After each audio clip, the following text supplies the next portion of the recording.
Clip number 1091 اس clip میں آپ قرآن پاک کی سورہ عنکبوت کا تعارف، آیت نمبر 1 سے 2 کی تلاوت، ترجمہ قرآن اور تفسیر قرآن صراط الجنان سماعت فرمائیں گے۔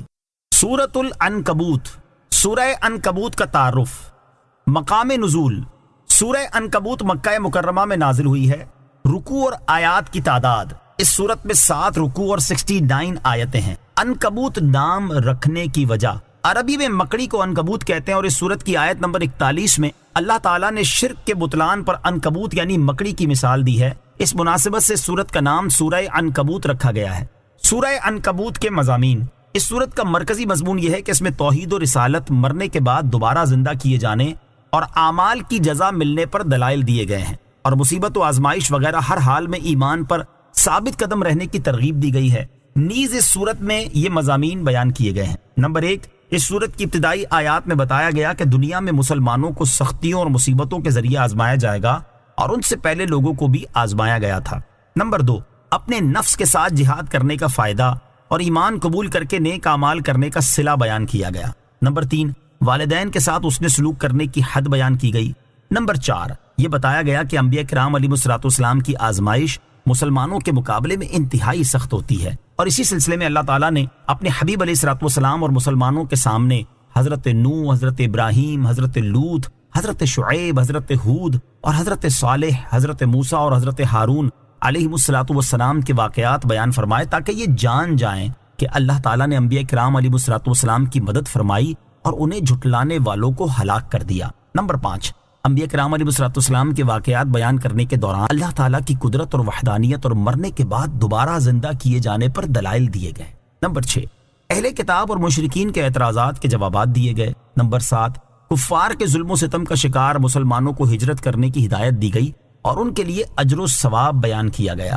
سورہ قصص کے ساتھ مناسبت، سورہ عنکبوت کی اپنے سے ماں قبل سورت قصص کے ساتھ ایک مناسبت یہ ہے کہ سورہ قصص میں عاجزی کرنے والے متقی لوگوں کا اچھا انجام بیان کیا گیا، اور سورہ عنکبوت میں نیک اعمال کرنے والے مسلمانوں کا اچھا انجام بیان ہوا ہے۔ دوسری مناسبت یہ ہے کہ سورہ قصص میں حشر کا انکار کرنے والوں کے قول کا رد کیا گیا، اور سورہ عنکبوت میں بھی حشر کا انکار کرنے والوں کا رد کیا گیا ہے۔ تیسری مناسبت یہ ہے کہ سورہ قصص میں نبی کریم علیہ الصلوۃ والسلام کی ہجرت کی طرف اشارہ ہے، اور سورہ عنکبوت میں مسلمانوں کی ہجرت کی طرف اشارہ ہے۔ بسم اللہ الرحمن الرحیم۔ ترجمہ، اللہ کے نام سے شروع جو نہایت مہربان رحمت والا ہے۔ الف لام میم، احسب الناس ان يتركوا ان يقولوا آمنا وهم لا يفتنون۔ ترجمہ، الف لام میم، کیا لوگوں نے یہ سمجھ رکھا ہے کہ انہیں صرف اتنی بات پر چھوڑ دیا جائے گا کہ وہ کہتے ہیں ہم ایمان لائے اور انہیں آزمایا نہیں جائے گا؟ الف لام میم یہ حروف مقطعات میں سے ایک حرف ہے، اور اس کی مراد اللہ تعالیٰ ہی بہتر جانتا ہے۔ احسب الناس، کیا لوگوں نے سمجھ رکھا ہے؟ ارشاد فرمائے، کیا لوگوں نے یہ سمجھ رکھا ہے کہ انہیں صرف اتنی بات پر چھوڑ دیا جائے گا کہ وہ کہتے ہیں ہم ایمان لائے، اور انہیں شدید تکالیف، مختلف اقسام کے مصائب، عبادات کے ذوق، شہوات کو ترک کرنے اور جان و مال میں طرح طرح کی مشکلات سے آزمایا نہیں جائے گا؟ انہیں ضرور آزمایا جائے گا، تاکہ ان کے ایمان کی حقیقت خوب ظاہر ہو جائے اور مخلص مومن اور منافق میں امتیاز ظاہر ہو جائے۔ اس آیت اور اس کے بعد والی آیت کے شان نزول کے بارے میں مختلف اقوال ہیں، ان میں سے 3 قول سماعت کیجیے۔ نمبر 1، یہ آیت ان حضرات کے بارے میں نازل ہوئی جو اسلام کا اقرار کرنے کے باوجود مکہ مکرمہ میں تھے۔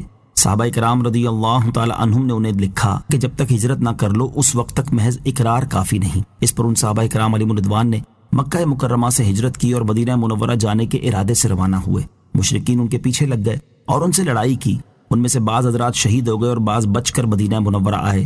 ان کے حق میں یہ 2 آیتیں نازل ہوئیں۔ حضرت عبداللہ بن عباس رضی اللہ تعالیٰ عنہ فرماتے ہیں کہ ان لوگوں سے مراد سلمہ بن حشام، عیاش بن ابی ربیعہ، ولید بن ولید اور عمار بن یاسر وغیرہ ہیں جو مکہ مکرمہ میں ایمان لائے۔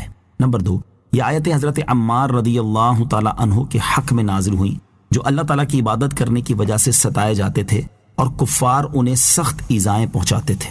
نمبر 3، یہ آیتیں حضرت عمر فاروق رضی اللہ تعالیٰ عنہ کے غلام حضرت محجع بن عبداللہ رضی اللہ تعالیٰ عنہ کے حق میں نازل ہوئیں، یہ بدر میں سب سے پہلے شہید ہوئے، اور سرکار دو عالم علیہ الصلوۃ والسلام نے ان کے بارے میں ارشاد فرمایا کہ مہجع شہداء کے سردار ہیں، اور اس امت میں سے جنت کے دروازے کی طرف پہلے وہ پکارے جائیں گے۔ ان کے والدین اور ان کی بیوی کو ان کی شہادت کا بہت صدمہ ہوا، تو اللہ تعالیٰ نے یہ آیت نازل کی، پھر ان کو تسلی